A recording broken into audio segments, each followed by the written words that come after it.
একটা বাবা তার ছেলেকে ঘুমন্ত অবস্থায় কুপিয়ে হত্যা করে। চলুন বন্ধুরা, একটা বাবা কেন তার ছেলেকে কুপিয়ে হত্যা করলো, চলুন বন্ধুরা এই ভিডিওর মাধ্যমে আমরা সবাই মিলে জানি। এখানে নিহত ব্যক্তির নাম ছিল কাউসার বাগমার এবং অভিযুক্ত বাবার নাম ছিল রশিদ বাগমার।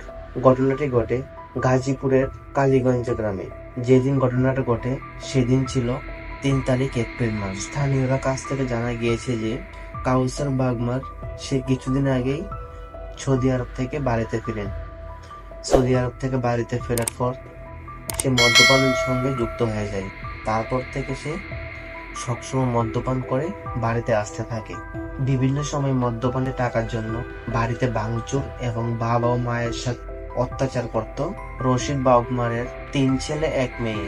তার থেকে ছোট ছিল এ কাউসার বাগমার। তার বড় ছেলে সিঙ্গাপুরে থাকে।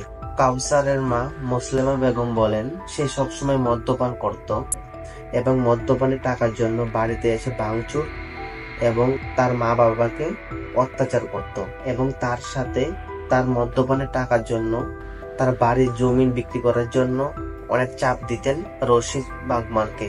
গতকাল রাতে কি হয়েছিল, তার বাড়ির 2 কাঠা জমি বিক্রি করে তাকে মদ্যপানের জন্য টাকা দেওয়ার জন্য বলেছিল, কিন্তু তার মা না করায় তার মাকে সে মারধর করে বাড়ি থেকে বের করে দেয়। তারপর তার মা কেঁদে কেঁদে বাড়ি থেকে বেরিয়ে যায়। কাউসারের আরেক বড় ভাই বলেন পুলিশকে যে কাউসার সে সারা রাত বাইরে থাকতো এবং সারা রাত মদ্যপান করত এবং এটাও বলেছেন সে মদ্যপানের জন্য যখন তার টাকা শেষ হয়ে যেত সে তখন বাড়িতে এসে মা বাবার সঙ্গে অত্যাচার করত সে মদ্যপান টাকার জন্য।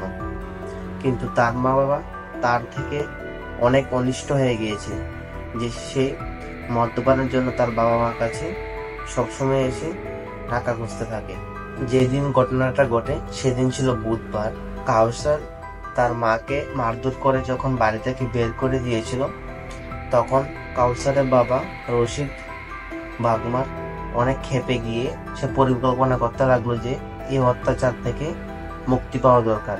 তারপর কাউসার তার মাকে যখন বাড়ি থেকে বের করে দেয়, মারধর করে, তারপর কাউসার ঘুমাতে যায়। যখন কাউসার ঘুমাতে যায় তখন রশিদ বাগমার একটা কুড়ালের সাহায্যে তাকে খাটের মধ্যেই কুপিয়ে খুন করে।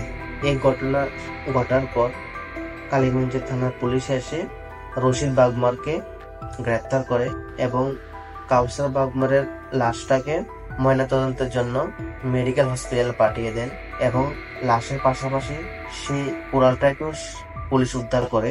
তারপর পুলিশ বলেন এই ঘটনার জন্য তার বাবাকে আদালত অনেক শাস্তি দেবেন। তারপর তাকে নিয়ে থানায় চলে যায়।